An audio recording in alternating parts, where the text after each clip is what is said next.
Dobrý deň, alebo dobrý večer.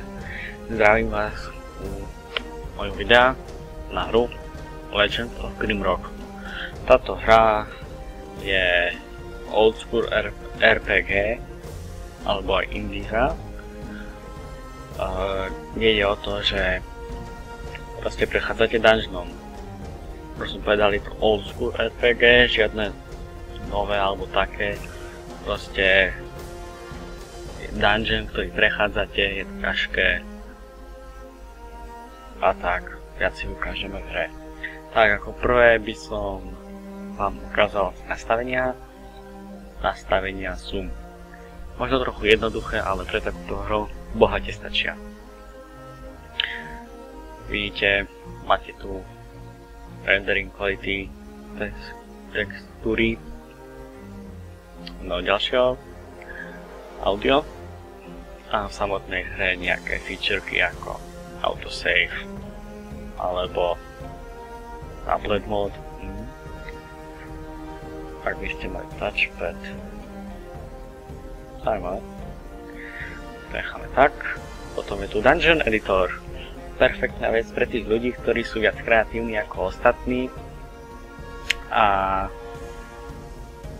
že môžu teda vytvárať dungeony.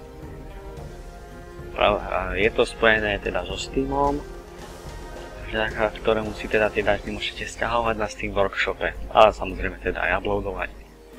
Takže tu máte tie custom dungeony, kde si môžete načítavať low game a new game.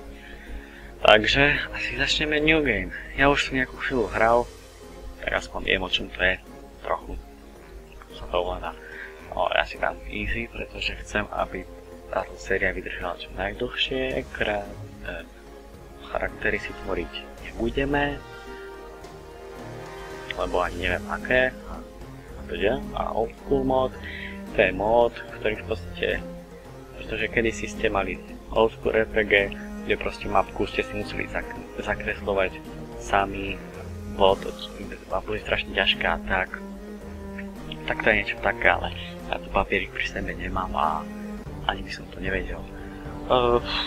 Príbeh, ak som dobre pochopil, je o niečom takom, že vy ste nejaký zločinec, alebo ste možno boli krivoľní, to neviem, a poslali vás proste do väzenia. Dungeon. A vy samozrejme v tom väzení nechcete zniť, takže chcete odtiaľ ujsť. A samozrejme vám v tom stojí kopa veľa, strašne veľa príšer. To je asi jediný taký ten príbeh. Je, že tu na vás hodia do toho, do tohto.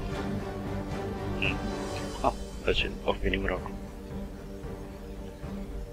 Takže hra po grafickej stránke, sakra neviem hovoriť, vypadá veľmi pekne. Teď sami môžete usúdiť, že je to celkom pekne graficky spracované a pritom to ani nežere veľa systému. Tu máte svojich 4 hrdinov, zatiaľ nemáme nič, takže môžeme iba fackovať sa navzájom a pravda, že kúzelník, ktorý vie čarovať. Ale vidíte, takto je. Fireburst sme sa akurát naučili. Pohybujete sa v ASD, porozhliadate sa myškou, pravým kliknutím a ťahaním myšky. Nemôžete naraz chodiť a obzerať sa, to je... No, ani by som nepovedal, že nevýhoda, pretože kedy si to nešlo, tak nevidím dôvod, prečo by to mali teraz. No, a tu máme nejaký text. Môžeme si ho prečítať pravým kliknutím. Vyber si svoj osud. Celé, alebo niečo také, alebo zober točku. Tak my zoberieme točku a dáme ju prvému. A vidíte, keď trošku zoberám, je tma, ale keď ju dám, tak normálne svieti. Celkom pekný systém. Tak, tunák nemáme nič, takže môžeme ísť ďalej. Zoberieme si ďalšiu torčku a dáme ju druhému kamošovi. Tunák na to ťukneme, on sa potiahne a ide hore. Takže môžeme pokračovať. A tu máme nejaké oblečenie, tak to dáme jemu, toto dáme jemu. A môžeme to nasadiť armor. Tak, poďme sem, vidíme, že tu máme sekeru. Dáme ju, tak presunieme, môžeme ísť ďalej. Zoberieme si túto torčku, dám jemu, pretože torčky sa zídu. Zíde sa ich tak 2. Poďme sem, tak môžeme ísť, ešte za chvíľu chodiť do boku, celkom dobrý systém, že sa môžete odtočiť a ísť tak do boku. A tu máme prvú hádanku, no ako nič ťažké, to dobne každému aj prostému človekovi, ale vidíte, keď na to šliapneme, tak sa to otvorí, ale keď odídeme, tak sa to zavrie. Tak preto sem dáme kameň. A môžeme ísť. Tak, a mapa, vidíte, je takéto štvorčeky, ako kedysi, a tu sme my. A my vidíme, akým smerom pozeráme momentálne. Tak pôjdeme sa sem pozrieť a máme tu kľúč. Dáme ho nášmu prvému výpravníkovi a pôjdeme ďalej. Nie tam nič, nie tam nič. Tam iba zdalo. Tak kameň dáme jej. Tak, tu nie je nič. Takže môžeme otvoriť inventár a jednoduchým pretiahnutím tam dáme kľúč. My tu máme zavreté dvere s kľúčovou dierkou. To znamená, že týmto smerom bude kľúč. A kľúčok uvoľnený kameň. Ja už samozrejme viem, kde je. Tu máte jednoduchým ťuknutím. To otvoríme.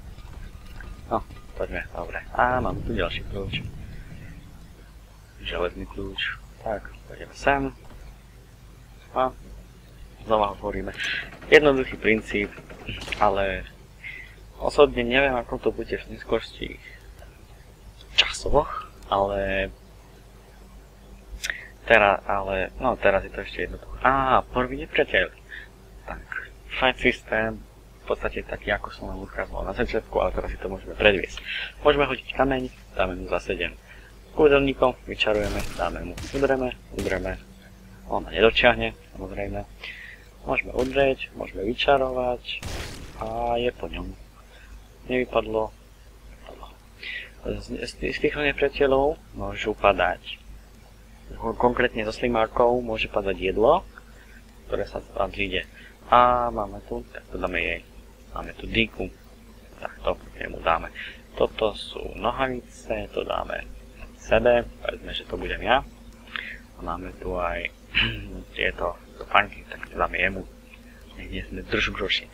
A túto torčku si zoberieme do zásoby, pretože torčky sa časom míňajú. Neviem, či to je časom, alebo tým, ako s nimi utočíte, ale vlastne sa míňajú, budú menej svietiť, až pokým nezhasnú. Takže tu môžeme vidieť, že máme hádací nôž, tak to dáme jej. A môžeme ísť ďalej. A tu máme ďalších pavúkov, slimakov. Chytaj. Vidíte, je to jednoduché. Vyčarujeme, nedočiahne, udreme, netrafíme sa, nedočiahne. A znova, tak dookola. A máme tu ďalšieho slimaka. Nedočiahne, samozrejme, nechcem na čo sa utočím. Tak, tu máš slimák. Zhyň v pekle, zhyň. A, no do energy. Takže na chvíľu si musíme vystačiť bez mága. No, fajn, je dole. Je fajn, že keď ste niečo mali, povedzme ako tieto hádacie, a vy to hodíte, tak potom sa vám to automaticky zoberie. A získali sme jedlo, fajn. To normálne, keď sa pozrieme, sem majú tu food, musia sa občas nakrmiť.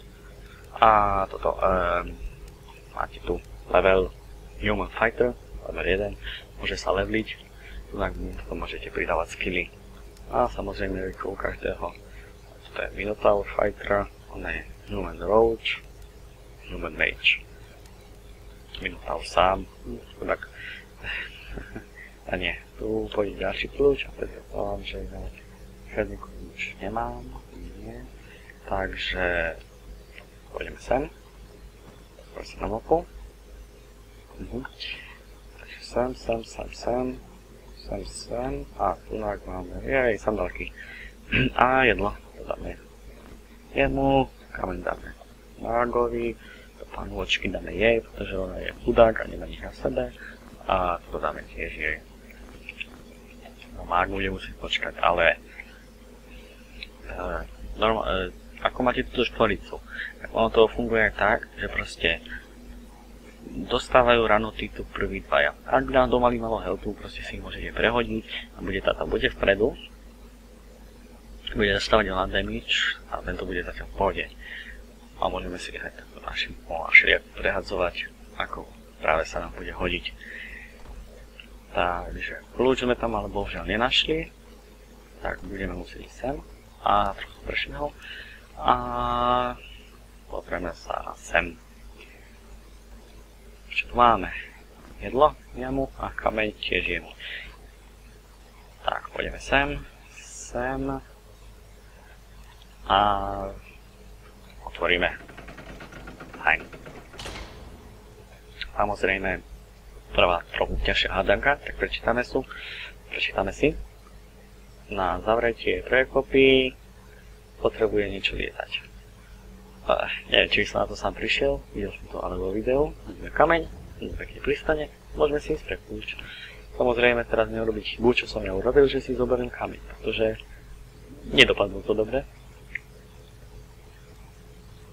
Takže tak, prejdeme sem, máme tam kľúč a môžeme ísť ďalej.